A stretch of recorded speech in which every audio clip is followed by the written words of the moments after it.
Good morning. আমার নতুন আরেকটি ব্লগে তোমাদের অনেক অনেক স্বাগত। আশা করি খুব ভালো আছো। আমিও মোটামুটি ভালো আছি। আর ভালো আছি বলবো না, মোটামুটি বলবো না, কারণ আমার শরীরটা অনেকটাই খারাপ ছিল, মানে গত রাতের থেকে। কারণ দুদিন ধরে তোমাদের কাছে ব্লগ যায়নি। কারণ কি বলো তো, আমার মা এসছে আজকে, দেখছো রান্নাঘরটা একটু অন্যরকম রাঁধুনি। তো মাকে বললাম, মা তুমি মাছের ঝোলটা করো। অ্যাকচুয়ালি রবিবার রাতে আমি কি হয়েছে বলো তো, 2 পিস মাংস দিয়ে ভাত খেয়ে, একটু ভাত নিয়েছি 1 হাতার মতো, ভাত খেয়ে আমি শুয়েছি। আর এত পেটের ব্যথা, মানে আমি পেটের ব্যথার জন্য আমি জাগনা পেয়ে গেছি। জাগনা পেয়ে মানে এত পেট ব্যথা করছে। ইনো খেয়েছি, গ্যাসের সমস্যার জন্য মনে হচ্ছিল। ইনো খেলাম, গ্যাসের ওষুধ খেলাম, তারপরে বারবার করে জল খাচ্ছি, আর রাত্রেবেলা হাঁটাহাঁটি করছি ঘরের মধ্যেই যাতে একটু ভালো লাগে। কিন্তু প্রচণ্ড মনে হচ্ছে লঙ্কা বাটা যেমন হাতে লাগলে পরে যেরকম জ্বালা করে, আমার পেটের ভেতরে সেরকম জ্বালা করছে।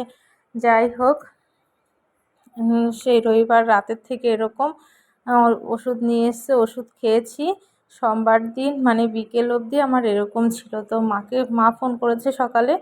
তো মাকে বললাম, মা আমার এরকম পেটের ব্যথা, ভাল লাগছে না। কথা শুনেই মা বুঝে গেছে। তারপরে মা আসলে পরে শান্তি লাগে, তাই না বলো তো, শরীর খারাপ থাকলে। মা আসলো, ভাল লাগছে। সেদিন আর তোমাদের কিছুই আমি শেয়ার করতে পারিনি। তো বিকেলবেলা আমি এই যে কেকটা বানাচ্ছি, বিকেলে আমার শরীরটা ভালো ছিল, আর অর্ডারটা নেওয়া ছিল 2 দিন আগে। তো কি করব ভাবছিলাম, বানাবো কি না, না করে দেব। তারপরে দেখি বিকেলবেলা একটু ভালো লাগছে, বাড়ি থেকে তো বানাতে দেবেই না, বলছে না করে দাও। তো সন্ধেবেলায় আরও 2জন আমার কাছে কেক শেখে, তারাও এলো। ওদেরকেও ডাকলাম যে একটা কেক বানাতে হবে। তো এই যে দেখো, রাত্রিবেলা এখন আমি কেক বানাতে বসেছি। শরীরটা অনেকটাই ভালো লাগছে, ওষুধ খেয়েছি 2বার, যার পরে আমার পেট ব্যথাটাও কমে গেছে।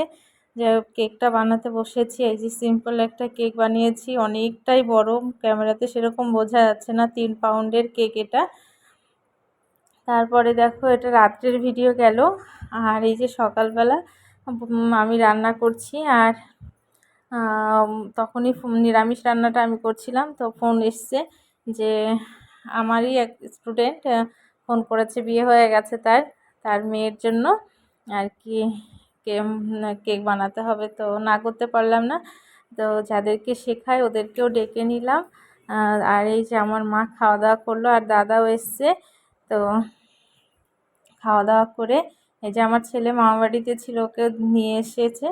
তো খাওয়া দাওয়া করেছে, এখন বাড়ি যাবে। আর আমার মেয়ে দাদাকে দেখে ভীষণ ভয় পাচ্ছে, ওর কোলে যাই না, মানে আমার দাদাকে দেখে, ওর মামাকে দেখে কোনো রকমেই যায় না। আর বোনকে 3-4 দিন দেখেনি, এই যে কোলে নিল। দেখেছে কি সুন্দর ভাই বোনের এই সম্পর্ক, তাই না বলো।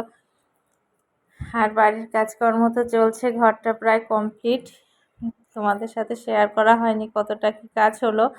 আর সন্ধেবেলার দিকে এই যে বসেছি ঘরে, যে ছেলে মেয়েকে নিয়ে একটু আছি, বেশ ভালো লাগছে। মানে ডিউটি তো যাইনি, আর কি করব। তো আর যতই আমার শরীর খারাপ থাকুক, ছেলে তো বোঝে। ছেলে বারবার বলছে, মা বরফ জলটা পেটে লাগাও, ভালো লাগবে, এই সেই করো। কিন্তু কি বলো তো, মেয়ে তো আর বোঝে না। ও বারবার করে পেটের মধ্যে লাফিয়ে পড়ছে, এই করছে সেই করছে। মানে যখন আমার পেটের ব্যথাটা কমে গেল না, তখন আমার মনে হয়েছে কি বলো তো, পৃথিবীর সব থেকে সুখী মানুষ আমি। মানে তখন বোঝা গেল, সত্যি কথা বলতে জানো, টাকা পয়সা, বাড়ি ঘর, জমি জমা, এগুলো কিছুই না। শরীর যদি ভালো থাকে না, এর থেকে বড় সম্পদ আর পৃথিবীতে নেই। আমার শুধু মনে হয়েছে, যারা যখন পেট ব্যথা হয়েছিল, মানে এত মানে আমি সহজে না, মানে শরীরের কষ্টটা আমি বোঝাই না। আমার একটু যদি অসুবিধা হয়, ওগুলোকে কেয়ার করি না। যখন একদম কোনো কিছু হয়, আমি মানে সেটাকে আমি প্রকাশ করি না। একদম যখন সহ্য করতে না পারি, তখন আমি বলি।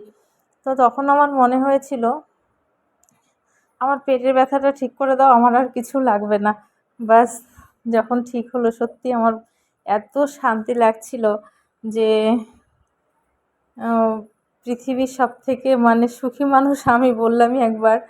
আর আমার আর টাকা পয়সার মানে এই সেই কোনো চাহিদা নেই, আমার শুধু সবার শরীর ভালো থাকুক, আমার বাচ্চাদের শরীরটা ভালো থাকুক, আর কিছু চাই না বাবা।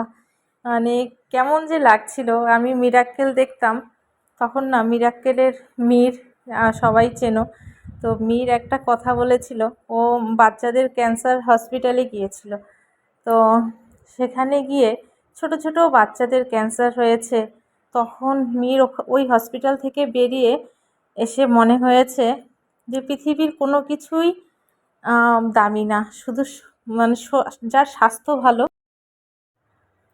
তো শরীর যদি সুস্থ থাকে এর থেকে বড় কিছু আর নেই, সবথেকে বড় সম্পদ হচ্ছে স্বাস্থ্য। তো আমি সেই কথাটা অনেক আগে শুনেছিলাম, সেটাই মনে মনে বারবার মনে পড়ছিল যে আমার শুধুমাত্র এই পেট ব্যথা হয়েছে এমন লাগছে, আর যাদের সারা শরীরে যন্ত্রণা তাদের কেমন লাগছে।